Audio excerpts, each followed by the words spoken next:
है वो बस एप्लीकेशन ऑफ गाउस लॉ। ठीक है, एप्लीकेशन ऑफ गाउस लॉ में अपने सिलेबस में 3 एप्लीकेशन है टोटली, तो तीनों अपन को क्लियर करने, उनके डेरिवेशन क्लियर करने। जो पहला एप्लीकेशन है गाउस लॉ का, जो पहला उपयोग है गाउस के नियम का, वो किसमें होता है? वो होता है एक अनंत लंबाई का हमें लेना है तार,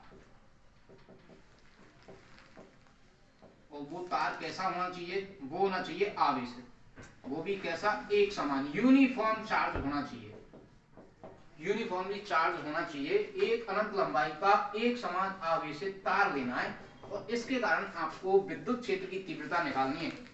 इंग्लिश में बोलूं तो एक इनफाइनाइट लेंथ का लॉन्ग वायर लेना है जिसपे चार्ज हो आपका यूनिफॉर्म, और उसकी वजह से आपको इलेक्ट्रिक फील्ड की इंटेंसिटी कैलकुलेट करनी है। तो सीधी सी बात है, अच्छी नहीं है, तार ले लियो साहब कि तार इनफाइनाइट लंबा है, और इसको हमने यूनिफॉर्मली चार्ज कर दिया, एक समान रूप से चार्ज। इसके जो इस लंबाई पर चार्ज डेंसिटी आती है, आवेश घनत्व आता है, उसको लिख देते हैं हम किससे? लैम्डा से। ये होती है लीनियर चार्ज डेंसिटी, रैखिक आवेश घनत्व। और रैखिक आवेश घनत्व को कैसे परिभाषित करेंगे? कुल आवेश बटे कुल लंबाई, या फिर यूनिट लेंथ पर चार्ज, एकांक लंबाई पर आवेश क्या कहलाता है? रैखिक आवेश कहलाता है। ठीक है, रैखिक आवेश घनत्व।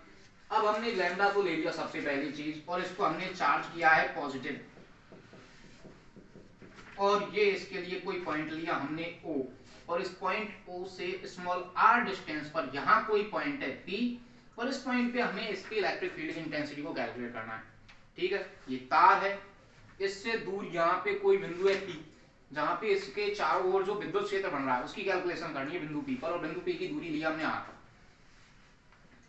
बिंदु P पर इलेक्ट्रिक फील्ड की कैलकुलेशन करने के लिए आप एक एलिमेंट इधर ले लीजिए, सपोज कि ये एलिमेंट है जिसकी लेंथ है dl, सेम, और O से इसकी जो डिस्टेंस है वो सपोज कीजिए कितनी है? L। सेम डिस्टेंस पर इधर नीचे की तरफ, L डिस्टेंस पर नीचे की तरफ एक और एलिमेंट ले लीजिए dl। अब ये दोनों dl एलिमेंट, अब ये इसकी तार के ऊपर, तो इस तार के ऊपर तो इन dl एलिमेंट पे चार्ज होगा, वो सपोज कीजिए वो चार्ज है dq, वो चार्ज आ गया कितना? dq। ऐसे यहां भी इस पर कितना चार्ज आएगा? dq। अब ये जो चार्ज है इसके ऊपर, केवल इस चार्ज की वजह से बिंदु P पर कितना इलेक्ट्रिक फील्ड पहुंच रहा है वो हमें देखना है। तो बिंदु P पर कितना इलेक्ट्रिक फील्ड पहुंचेगा? तो ये बन गया साहब हाइपोटेनियस कर्ण, और कर्ण की दूरी होती है under root R square plus लंब स्क्वायर, आर स्क्वायर प्लस इधर है अपने पास में एल स्क्वायर। सिमिलरली इधर की डिस्टेंस कितनी हो गई? Under root R square plus L square. अब आपको दिख रहा है डीएल, ये जो एलिमेंट है इस पे पॉजिटिव चार्ज, इस बिंदु को नाम दे दिया मैंने ए, और इस बिंदु को नाम दे दिया मैंने। तो जो बिंदु ए पर एलिमेंट है वो पॉजिटिव है, और पॉजिटिव चार्ज की वजह से इलेक्ट्रिक फील्ड की इंटेंसिटी होगी इधर की तरफ, बाहर की ओर। ये हो गई इलेक्ट्रिक फील्ड की डायरेक्शन, किसकी वजह से? ए की वजह से। ऐसे ही बी की वजह से इधर होगी बाहर की तरफ। अब अपन यहाँ के कंपोनेंट लेंगे, इसके दो कंपोनेंट होंगे, एक तो ये होगा हॉरिजॉन्टल क्षैतिज घटक, और ये होगा ये वर्टिकल ऊर्ध्वाधर घटक। सपोज कीजिए ये एंगल थीटा है, तो ये वाला एंगल भी थीटा। थीटा से चिपका हुआ कंपोनेंट होता है साहब कॉस वाला, ये हो गया ईबी का कॉस कंपोनेंट, और ये हो गया ईबी का साइन कंपोनेंट। सिमिलरली ईए के भी दो कंपोनेंट होंगे, ये वर्टिकल ये हॉरिजॉन्टल। ये थीटा से चिपका कंपोनेंट है, तो ये हो गया कॉस थीटा वाला कंपोनेंट किसका? ईए का, और ये हो गया ईए का साइन थीटा वाला कंपोनेंट। अब आप एक चीज देखेंगे कि साइन थीटा दोनों सेम है, या इलेक्ट्रिक फील्ड इंटेंसिटी की वैल्यू भी सेम है। तो आपको पता है इलेक्ट्रिक फील्ड डिपेंड करता है के क्यू अपॉन आर स्क्वायर, के पर क्यू पर और आर स्क्वायर पर। तो आप देखिए यहाँ पर जो ई ए इलेक्ट्रिक फील्ड है, इसके लिए के का मान तो वही रहेगा जो है। आवेश की बात करें तो बिंदु ए पर आवेश कितना रखा था साहब? D U. ठीक है, और दूरी कितनी है? दूरी है under root R square plus L square. ये तो हुई किसकी बात? ईए की। ईए की बात कर रहे हैं हम, के एजेड क्यू हो गया डी क्यू अपॉन आर हो गया under root R square plus L square का होल स्क्वायर। अब बात करें हम ईवी की, तो ईवी के लिए भी इलेक्ट्रिक फील्ड यही आने वाला है।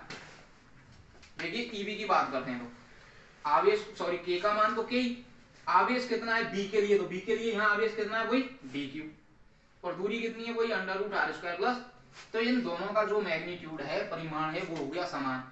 तो इसलिए EA और EB दोनों हो गए बराबर, साइन बराबर है, ये दोनों की डायरेक्शन है अपोजिट, E ऊपर खींच रहा है और E नीचे खींच रहा, दोनों हो गए कैंसिल, किस्सा खत्म। केवल और केवल बच गए साहब हॉरिजॉन्टल कंपोनेंट। तो कहने की बात ये है कि जो तार लिया है हमने अनंत लंबाई का, इसके कारण विद्युत क्षेत्र की तीव्रता केवल क्षैतिज दिशा में होगी ऐसे, और कोई कंपोनेंट जो ऊर्ध्वाधर कंपोनेंट है वो सब खत्म हो जाते हैं। यहां तक हमारा क्लियर हुआ। अब हमें करना है इसमें गाउस लॉ को यूज। गाउस लॉ को यूज करके इलेक्ट्रिक फील्ड की इंटेंसिटी निकालनी।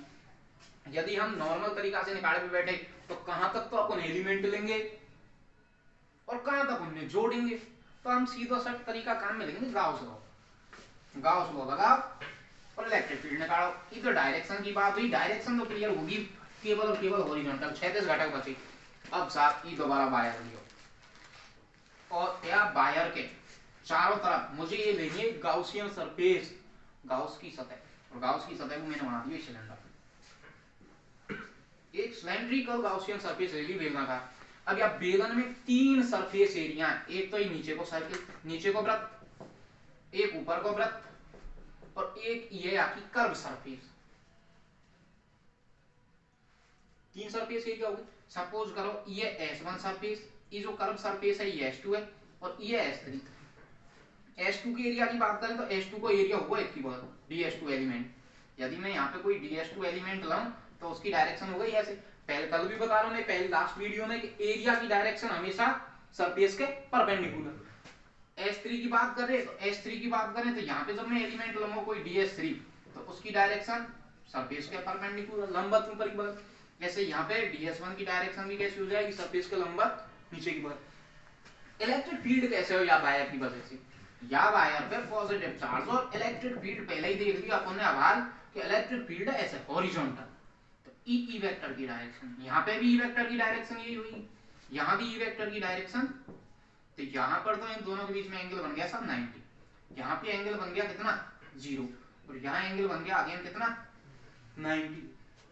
गाउस को नियम का के गाउस को लॉ किए बे कि टोटल फ्लक्स फाई बराबर sigma Q upon epsilon not, और फाई की वैसे वैल्यू का हुआ, फाई की वैसे वैल्यू हुई क्लोज सरफेस के लिए इंटीग्रेशन किसका E dot ds into cos of theta का। ये किसके बराबर साहब, सिग्मा क्यू अपॉन एप्सिलॉन। और ये जो हमारे पास में क्लोज सरफेस है ये कौन सी है, ई पूरा सिलेंडर S, और ये S हमने 3 हिस्सा में तोड़ दी, एक तो नीचे को सर्किल, एक ऊपर को सर्किल, और एक ही कर्व सरफेस। तो ये S कितने पार्ट्स में टूट गया साहब, 3 पार्ट में, S1 S2 और हर एक पार्ट के लिए अपन अलग से विद्युत फ्लक्स की गणना करेंगे। तो पहले S1 पार्ट को करेंगे तो भागो हो जाएगा, तो सरफेस इंटीग्रेशन S1 सरफेस के लिए E ds cos थीटा, ऐसे कैसे, लेकिन S1 सरफेस पे जो ds एलिमेंट हो वो हमारा कौन ds1 इनटू cos थीटा, ऐसे कैसे। और थीटा सपोज करो थीटा कितनी डिग्री है S1 सरफेस को 90 प्लस, अब कौन सी सरफेस की बात करेंगे अपन, S2 को, तो क्लोज सरफेस S2 के लिए E तो ऐसे के ऐसे ही, ds की जगह S2 सरफेस को जो एलिमेंट है वो है ds2 इनटू cos ऑफ जो थीटा एंगल है वो हो गया कितना 0 प्लस। अब बात करेंगे कौन सी सरफेस की, S3 सरफेस की। S3 सरफेस के लिए जो एंगल है वो हो गया कितना 90, और एलिमेंट है ds3 तो E ऐसे के ऐसे ही, ds की जगह ds3 cos of theta, theta की जगह एंगल होगा 90 बराबर सिग्मा क्यू बटे एप्सिलॉन cos 90 0, cos 90 0, ये दोनों वैल्यू तो 0, खत्म किस्सा है। का रहेगा सरफेस इंटीग्रेशन किसके लिए, S2 सरफेस के लिए E वेक्टर भाग इंटीग्रेशन करेंगे इकाई को ds2 को, और cos 0 की वैल्यू होगी 1 बराबर, कहते हैं टोटल चार्ज कितने गया सरफेस के अंदर, ये जो क्लोज सरफेस ली है इसके अंदर टोटल चार्ज सिग्मा क्यू की वैल्यू कितनी है, तो हमें को पता है बाहर ही देख रहे हैं हम, यूनिट लेंथ पे चार्ज कितने को, चार्ज डेंसिटी यूनिट लेंथ के लिए कितनी लैम्डा, और अपन ने जो ई लिया सिलेंडर, सपोज करो यहाँ की लंबाई यहाँ से और यहाँ तक है और ई लंबाई है स्मॉल l, तो यार सरफेस के अंदर कितने लंबाई काम में आएगा l लंबाई को, 1 सेंटीमीटर या 1 मीटर या फिर यूनिट मीटर या फिर यूनिट सेंटीमीटर लेंथ पे चार्ज कितने है लैम्डा, तो l लेंथ पे से टोटल चार्ज कितने जाएगा l इंटू लैम्डा। तो ई सिग्मा क्यू की वैल्यू हैगी कितने, लैम्डा इंटू, और फिर सिग्मा क्यू की वैल्यू पुट करो लैम्डा इंटू एल बटे एप्सिलॉन नॉट ऐसे के ऐसे ही। अब ds2 को एरिया कैलकुलेट करना है, और S2 सरफेस है हमारे पास में कर्व सरफेस, और कर्व सरफेस को बेलन के इस कर्व सरफेस का क्षेत्रफल कितना होता है, तो बेलन की कर्व सरफेस को क्षेत्रफल अपन ने 9 में पढ़ो 2 पाई आर एच, और यहाँ पे रखो है हमारा पॉइंट P सरफेस के ऊपर, जे की डिस्टेंस ही r, तो रेडियस तो यहाँ भी कितने होगी r, और बेलन की ऊंचाई h की जगह कितने है l, तो h की जगह वैल्यू पुट करनी है l, तो ds2 सरफेस को एरिया हो जाएगा पूरा, तो E इंटू इस सरफेस का पूरा एरिया हो गया 2 इंटू पाई इंटू r की जगह r, और ऊंचाई h की जगह ऊंचाई लेनी है अपन को कितने l, lambda into L upon epsilon not, L ते एल कैंसिल, विद्युत क्षेत्र चाहिए ई वेक्टर, तो ई बराबर 2 पाई आर को बटे में, ऊपर रह गया लैम्डा, नीचे epsilon not into 2 pi R. और आगे बात करें तो इसको हम ऐसे भी लिख सकते हैं, ई बराबर ऊपर नीचे 2 से गुणा कर दे तो ई हो जाएगा ऊपर तो 2 लैम्डा, और नीचे 2 से गुणा करेंगे तो 2 दूनी 4 पाई ऐसे के ऐसे ही, एप्सिलॉन नॉट ऐसे के ऐसे ही इनटू आर, और 1/4 पाई एप्सिलॉन नॉट की वैल्यू होगी के, तो ई वेक्टर को रिजल्ट आएगा हमारे पास में ई बराबर 1/4 पाई एप्सिलॉन नॉट पुट करो के इनटू 2 लैम्डा अपॉन आर। तो कहने की बात EI साहब के जो कोई भी लॉन्ग वायर होगा उसकी वजह से इलेक्ट्रिक फील्ड लैम्डा के तो समानुपाती और दूरी आर के विपरीत, किस्सा खत्म। ई गाउस लॉ को पहला एप्लीकेशन पूरा। अब दूसरे एप्लीकेशन की बात करेंगे, दूसरे एप्लीकेशन पे चलें। गाउस में दोबारा काम में लिया अपना नियम, तो दूसरा नियम जो दोबारा काम में लिया है इसने वो लिया है किसी सीट के लिए। अब देखो दूसरा एप्लीकेशन गाउस लॉ, दूसरा एप्लीकेशन है किसी सीट के लिए, किसी परत के लिए, आवेशित परत के लिए विद्युत क्षेत्र की तीव्रता। तो चार्ज सीट लेनी है, ये चार्ज सीट ले भाई साहब, और चार्ज है यहाँ पे यूनिफॉर्म सेम टू सेम पूरे पे चार्ज कैसा यूनिफॉर्म, और यह सीट से कोई r डिस्टेंस पे पॉइंट P है जहां पर हमें इलेक्ट्रिक फील्ड की इंटेंसिटी को कैलकुलेट करना है। ये बिंदु ले लियो मैंने O, कहते हैं एक एरिया एलिमेंट लेना है, क्योंकि सीट में एरिया होगा लेंथ तो होगा नहीं है, सीट में क्या होता है एरिया, लेंथ तो होती नहीं है, तो कहते हैं एरिया एलिमेंट ले लियो मैंने, सपोज करो L डिस्टेंस पे लियो, ऐसा ये था नीचे की बगल में L डिस्टेंस पे और एरिया एलिमेंट ले लियो, जैसे पिछले में करो वो के वही सेम टू सेम काम करेंगे। यहाँ वही दो कंपोनेंट हॉरिजॉन्टल और वर्टिकल, ऐसे या नीचे वाले के वर्टिकल हॉरिजॉन्टल और वर्टिकल दो ही कंपोनेंट यहाँ होंगे, और देखोगे तुम के जो वर्टिकल कंपोनेंट है वे तो हो जाए कैंसिल, सेम टू सेम है कि नहीं लास्ट वाले की तरह बिल्कुल, और यहाँ भी इलेक्ट्रिक फील्ड की इंटेंसिटी बच जाएगी काई के कारण, केवल और केवल क्षैतिज घटकों के कारण, हॉरिजॉन्टल कंपोनेंट के कारण। ठीक है साहब, अब आपको देखना है इसमें कि हम गाउस लॉ कैसे तो काम में लें, कैसे क्लोज सरफेस बनाएं और किस तरह से अपने इलेक्ट्रिक फील्ड की इंटेंसिटी को कैलकुलेट करते हैं। तो अपन ने शीट लाई, और इसके लिए भी वही गाउसियन सरफेस आप सिलेंड्रिकल ही लेंगे। तो ई जो आपको शीट को एरिया काम में आया वही सर्कल के बराबर है। सपोज करो ये जो सर्कल बन रहे हैं हमारे सिलेंडर के, इनको एरिया एस, या को भी एरिया एस है जाएगा, या को भी एरिया एस है जाएगा, या को भी एरिया एस है जाएगा, सबको बराबर, सब सर्कल बराबर को होंगे। इस सरफेस के अंदर जो चार्ज आ रहा है वो अपन कैसे निकालेंगे, तो अपन पहले तो यार सीट के पर यूनिट एरिया को चार्ज देखें, पर यूनिट एरिया को चार्ज कैसे निकालेंगे, एकांक क्षेत्रफल को चार्ज, सपोज करो यहाँ पे टोटल चार्ज क्यू है और यहाँ पे टोटल एरिया है ए, तो एक यूनिट एरिया को चार्ज क्यू अपन ए भाग देंगे निकालेंगे, और इसको लिखते हैं किससे, सिग्मा से। ये होती है एरियल चार्ज डेंसिटी, क्षेत्रीय आवेश घनत्व, और इसको लिखते हैं हम सिग्मा से। तो सपोज कर लियो कि हमने ये जो प्लेट है या को आवेश घनत्व साथ सिग्मा ही है, चार्ज डेंसिटी की देगा कि सिग्मा।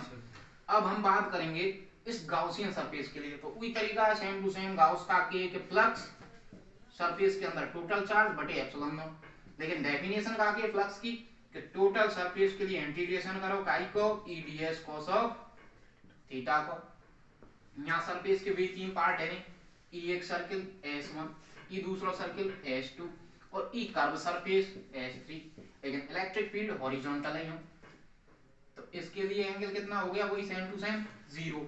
H3 के लिए एंगल हो गया थीटा बराबर कितना 90, और H2 के लिए एंगल हो गया कितना थीटा बराबर वही 0। यहाँ तक कोई दिक्कत होनी नहीं चाहिए, इलेक्ट्रिक फील्ड ऐसा ही है सेम टू सेम। अब इस पूरे S को हम तीन पार्ट में तोड़ेंगे, वही S1 S2 और भाई S3। पहले S1 में तोड़ो, सरफेस इंटीग्रेशन S1 के लिए E D S1 cos of theta की वैल्यू S1 के लिए कितनी होगी 0, प्लस वही surface integration E D S2 cos of theta की वैल्यू हैगी अगेन कितने 0, S2 सरफेस के लिए, प्लस S3 सरफेस के लिए E D S3 cos of और थीटा की वैल्यू होगी 90 S3 सरफेस के लिए बराबर sigma Q upon epsilon not. Sigma Q को मान के देखो टोटल चार्ज, तो इस पूरी गॉसियन सरफेस के अंदर प्लेट को केवल 100 हिस्सा आ रहा है, जो क्षेत्रफल अपन ने पहले ले लियो कितने x, और यूनिट एरिया को चार्ज सिग्मा, तो s एरिया को है वो s इनटू सिग्मा।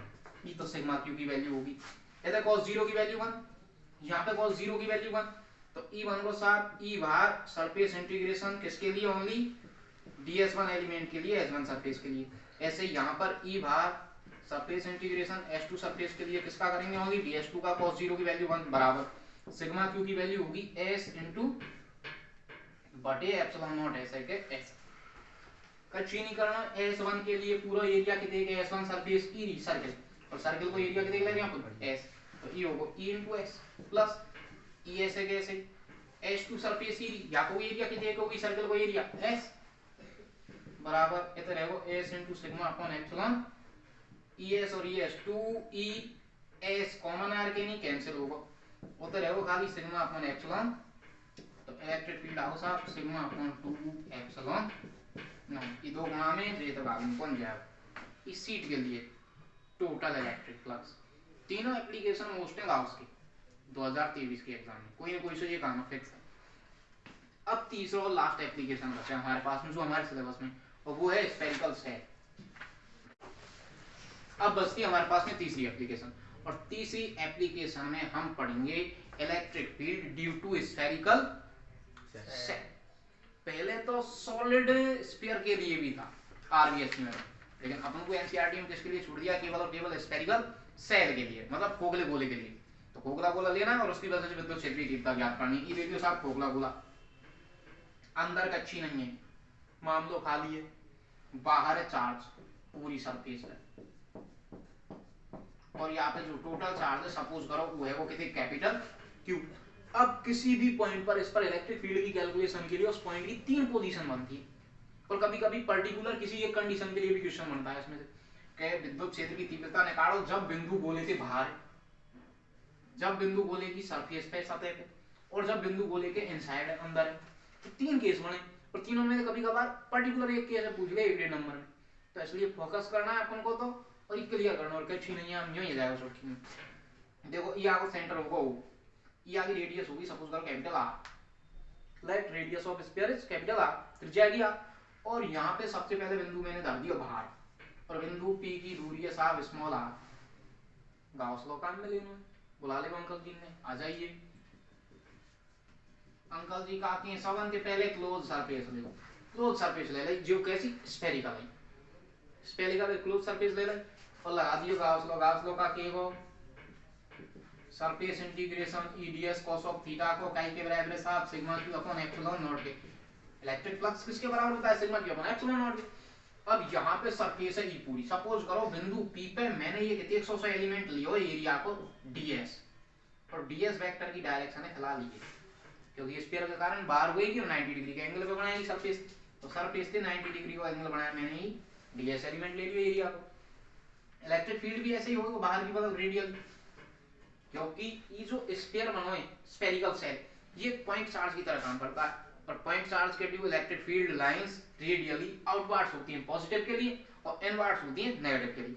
तो ई भी रेडियस के अकॉर्डिंग जैसे इलेक्ट्रिक फील्ड की डायरेक्शन ई होगी साहब और डीएस की डायरेक्शन ई होगी, तो एंगल थीटा होगा 0 डिग्री। वैल्यू पुट करो, close surface integration E ds और cos 0 की वैल्यू होगी 1 is equal to sigma Q upon epsilon naught. E तो आगो बाहर डीएस करके नहीं, या पूरी गाउसियन जो स्फेरिकल सरफेस है या तो पूरे को एरिया कैलकुलेट करें, पूरी सतह को क्षेत्रफल कैलकुलेट करें, तो ये बन रहा पूरा गोला, बन रहा नहीं गोला।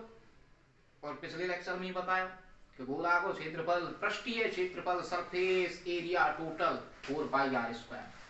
जब सॉलिड एंगल बता रहे हैं तब बताया स्फीयर के पूरे सरफेस को एरिया 4πr², और यहाँ रेडियस हमारे पास में पॉइंट पी की जो डिस्टेंस है वो मान लो स्मॉल आर है, तो यहाँ की पूरी रेडियस कितनी होगी स्मॉल बराबर सिग्मा क्यू सरफेस के अंदर टोटल चार्ज। तो सरफेस के अंदर चार्ज कहाँ है, या स्फीयर पे, स्फेरिकल सेल, और स्फेरिकल सेल पे टोटल चार्ज कितना ले लिया हम, कैपिटल क्यू, तो ये वो कैपिटल क्यू अपन एप्सिलॉन नॉट ई वेक्टर चाहिए, तो ई बराबर 4π पहुंच जाएगा नीचे, पहले तो नीचे एप्सिलॉन नॉट आता है, यू आर स्क्वायर पहुंचो नीचे, ऊपर पहले तो क्यू आते हैं 1, ई बराबर 1/4π एप्सिलॉन नॉट को की लिख सकते हैं क्यू अपॉन आर स्क्वायर। ये तो होगा कहां पर, आउटसाइड सरफेस पे लिया हूं बिंदु पी है, यहां से उठा के यहां लिया बिंदु पी है, तो बिंदु पी की जो डिस्टेंस है वो हो जाएगी कैपिटल आर, तो स्मॉल आर की जगह कैपिटल आर, कहां पर, सरफेस पर, इस सरफेस क्लियर होगी। इनसाइड की बात करें, इनसाइड लिया साहब बिंदु पी है, यहां लिया है हम, तो नहीं गुरुजी यहीं डालेंगे भीतर, भीतर दे दियो साहब। अब भीतर दे दियो दोबारा तो वही गाउसियन सरफेस बना, बन साहब गाउसियन सरफेस, ठीक है, गाउस लॉ लगा दियो साहब, sigma Q upon epsilon not flux को।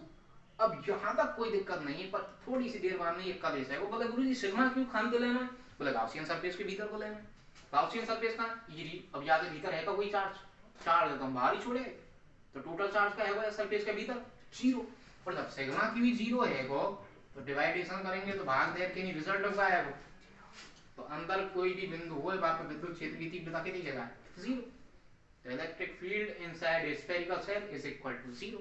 खत्म, चैप्टर खत्म, पहले चैप्टर को कंप्लीट रिवीजन खत्म हुआ। अब अपन दूसरे चैप्टर के लिए अगले लेक्चर में पढ़ेंगे।